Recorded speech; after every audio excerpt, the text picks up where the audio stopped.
मुंबई महानगरपालिकेच्या मतदानाला या ठिकाणी सुरुवात झालेली पाहायला मिळते आहे।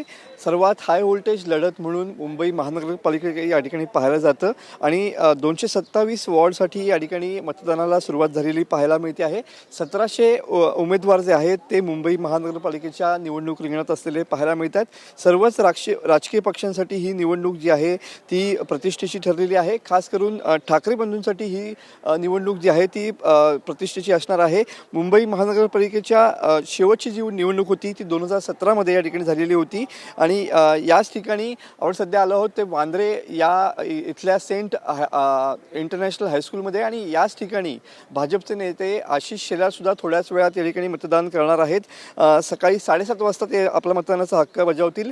19 वर्षानंतर एकत्र आलेले ठाकरे बंधू विरुद्ध महायुती असा सामना जो आहे तो या मुंबई महानगरपालिकेच्या निवडणुकीत या ठिकाणी पाहायला मिळणार आहे। तर एकूण 43,958 कंट्रोल युनिट या ठिकाणी ठेवण्यात आलेली पाहायला मिळतात। तर एकंदरीतच पूर्णपणे जो महानगरपालिकेसाठी पोलिसांचा तगडा बंदोबस्त या ठिकाणी पाहायला मिळतोय। तुम्ही बघू शकता की अनेक अधिकारी कर्मचारी आणि निवडणूक निर्णय अधिकारी देखील या ठिकाणी दाखल झालेले आहेत आणि मतदानाला शांत पद्धतीने सुरुवात झालेली पाहायला मिळते। तुम्ही बघू शकता की सकाळपासूनच वांद्रे परिसरामध्ये या ठिकाणी लोक मतदानासाठी आलेली पाहायला मिळतात आणि लोकांमध्ये उत्साह आहे आणि त्यामुळं हे मतदान या ठिकाणी महत्त्वपूर्ण मानलं जातं कारण का मतदार राजा जो आहे तो मतदार केंद्रावरती या ठिकाणी पोहोचताना पाहायला मिळतोय आणि त्यामुळं मुंबई महानगरपालिकेची निवडणूक जी आहे ती खऱ्या अर्थानं सर्वच राजकीय पक्षांसाठी प्रतिष्ठेची असणार आहे।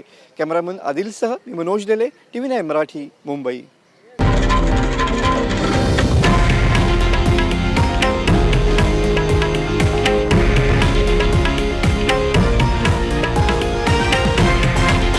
हे आहे देशातील नंबर 1 न्यूज नेटवर्क आणि आपण पाहत आहात TV9 मराठी, एकमेव।